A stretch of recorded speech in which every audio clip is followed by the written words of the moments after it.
ఫిబ్రవరి 28, 2026 America Israel fighter jets Iran మీద విరుచుకుపడిన రోజు. అప్పటి నుంచి ఇప్పటికి 27 రోజులు గడిచిపోయింది. ఇప్పటికీ యుద్ధం కొనసాగుతూనే ఉంది.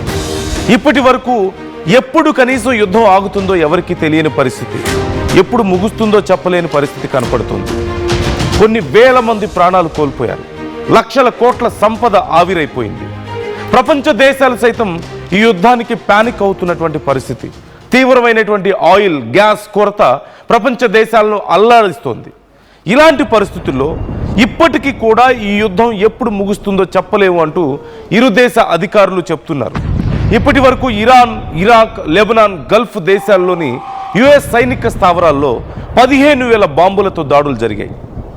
యుద్ధ ప్రభావిత ప్రాంతాల్లో మొత్తం 2,950 మంది ప్రాణాలు కోల్పోయారు.